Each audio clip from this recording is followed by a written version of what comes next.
ఒకప్పుడు ఈ గుట్టలంటే పోలీసులు కూడా భయపడేవారు. ఈ గుట్టలు ఎందుకంటే పైన మీరుండేవారు, కిందన పోలీసులు ఉండేవారు. ఈ గుట్టలు ఎక్కడం కూడా మీకు సులువు కానీ పోలీసులకు కష్టంగా ఉండేది. వాళ్ళ కింద కనబడితే చాలా మీరు ఫైరింగ్ చేసేవారు. అక్కడి నుండి అటు మీరు పారిపోయేవారు. అటువైపు పరుపులు గుట్టు ఉంటుంది, కిందకు వస్తే జగిత్యాల కోరుట్ల అటు వెళ్ళారు. అటుగాని వస్తే ఇటు వచ్చేవారు, ఇటు నిజామాబాద్ ఇటు వచ్చేవారు. అంత పక్కా ఉండేది. ఇంకా మీ గురించి అక్క గురించి చెప్పాలంటే, మీ ఇద్దరు గతంలో పార్టీలో పనిచేసినప్పుడు ఇదే ప్రాంతంలో ఎక్కువగా ఎన్కౌంటర్లు జరిగేవి. ఈ ప్రాంతం అనేది మా నక్సల్స్కి పెట్టని కోట ఇది. ఇక్కడ నుంచి పోలీసులు రావడం అన్నా కష్టమే, వచ్చిన తర్వాత బయటికి వెళ్ళడం కూడా కష్టమే. అంత పట్టున్న ఏరియా తర్వాత క్రమేపీ ఎందుకు తగ్గిపోయింది? ఇక్కడ మీరు చేసిన కార్యక్రమాలు ఏంటి? ఎందుకు మీరు పార్టీ నుంచి బయటకు వచ్చారు? ఈ రెండు ప్రశ్నలు సమాధానం చెప్పే ముందు మీ కుటుంబ నేపథ్యం చెప్పండి. ముందు పార్టీలకు ఎవరు వెళ్ళారు? మీ ఇద్దరులో మీరు వెళ్ళారు కదా, చెప్పండి. గంగన్న, మీ ఒరిజినల్ పేరేమో మల్లేషు, పార్టీలోకి వెళ్ళిన తర్వాత గంగన్నగా మారింది, అవునా? అవును. రైట్. ఏం చేశారు, ఎందుకు వెళ్ళారు? అప్పుడున్న పరిస్థితి అండి ఇక్కడ మెట్టిపల్లిలో. అదే అయితే వాస్తవంగా మా ఊళ్ళే అప్పుడు అంటే ఇప్పుడు లేదు కానీ భూస్వామ్య వ్యవస్థ అనేది బాగా ఉండే. మెట్టిపల్లి కూడా, మెట్పల్లి మా చిట్టాపూర్, మల్లాపూర్ మండలం ఇది చిట్టాపూర్. ఈ చిట్టాపూర్ విలేజ్కి సంబంధించిన గుట్టలు ఇవి.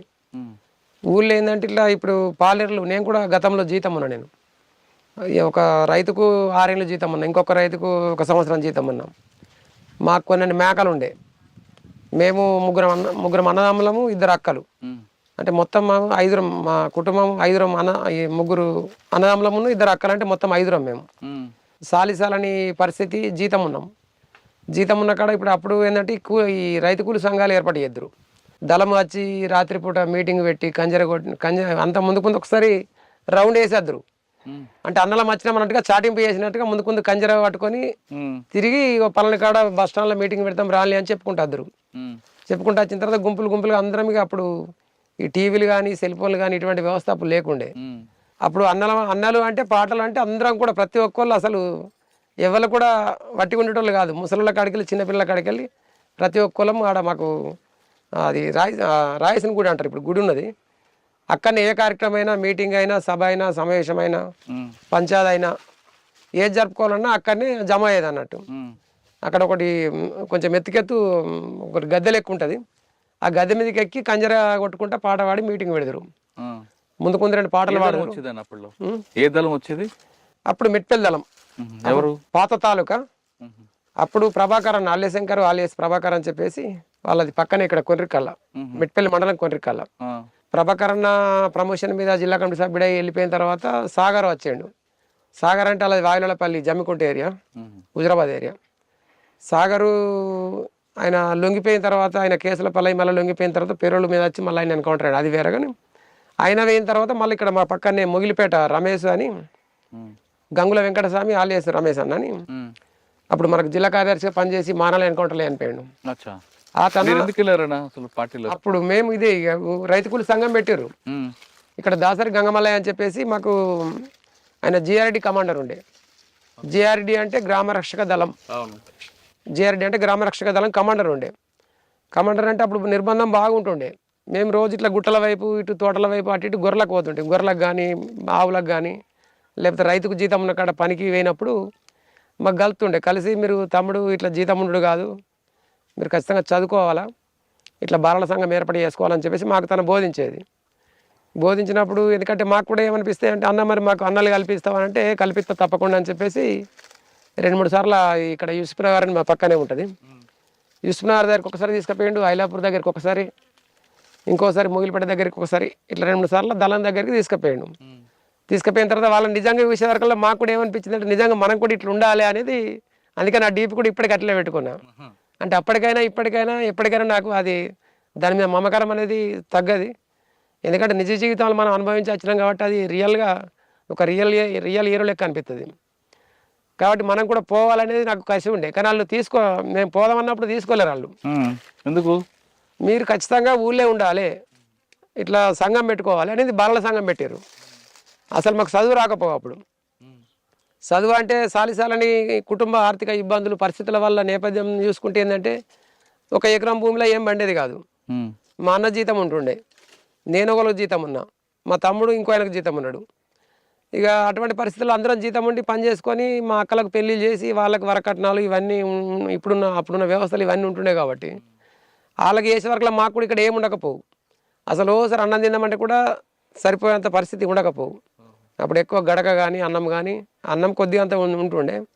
చుట్టాలు వస్తే అన్నం వండుదురు. అసలు వాస్తవంగా గడకనే చుట్టాలు వస్తే వాళ్ళని గౌరవించాలి కాబట్టి వాళ్ళకు బియ్యం తీసుకొచ్చి అన్నం వండే పరిస్థితి ఉంటుండే. అటువంటి నేపథ్యంకి వెళ్ళి వచ్చినాం కాబట్టి మనకు కూడా అక్కడికి పోతే మనము సాధించాలనే కసి ఒకటి, తర్వాత పాటలకు మరి ముఖ్యంగా పాటలకు ఆకర్షితమైన. ఏ పాట అంటే బాగా మీకు ఇష్టం? అప్పటి పాటలు నాకు గుర్తులేవు కానీ నాకు కూడా అంటే ఇప్పుడు నేను కూడా ఒక 8 సంవత్సరాలు పనిచేసిన కాబట్టి నేను కూడా చివర్లో వాడమన్నా వాడతా, మధ్యలో వాడమన్నా వాడతా. ఒక పాట పాడండి.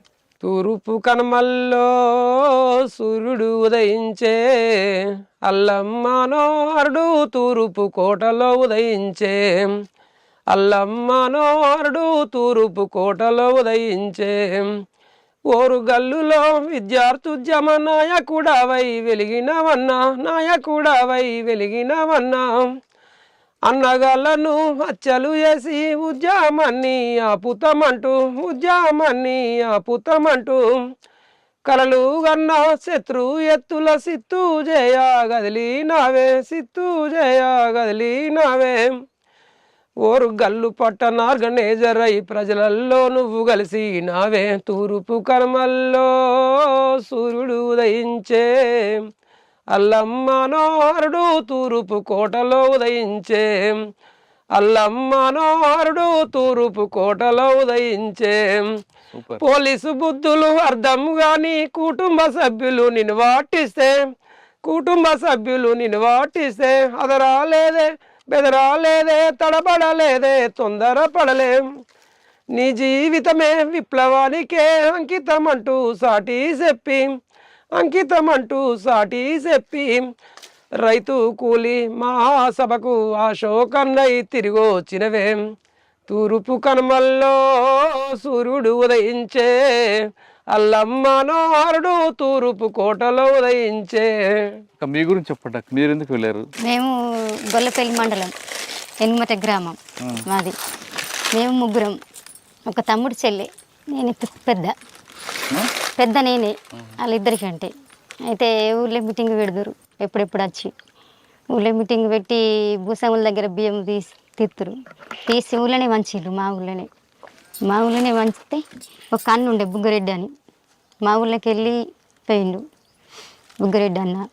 ఇక అన్న ఎప్పుడు అక్క నువ్వు రావాలంటుండే. అయితే అన్న నేను ఇప్పుడు రాను, మా వాళ్ళు చిన్నగా ఉన్నారు, తమ్ముడు చెల్లె చిన్నగా ఉంది, రానంటే ఖచ్చితంగా అక్క రావాలి నువ్వు అని అంటుండే. అన్నప్పుడు తర్వాత అన్న పోయిండు, బియ్యం పంచిండు అన్ననే. అదే ఊళ్ళే బియ్యం తీసుకున్నాడు, బియ్యం పంచిండు అన్ననే. ఎప్పుడెప్పుడు అన్నం తీసుకుపోయేది. ఇక నాకు ఎందుకంటే నేను అత్త అంటే ఏమంటారు, మా అక్క నువ్వు కొద్దిగా పని చేయాలి ఉండి అంటే నాకు పోస్టర్లు ఇచ్చేది. బ్యానర్లు కట్టిన పోస్టర్లు వేసిన.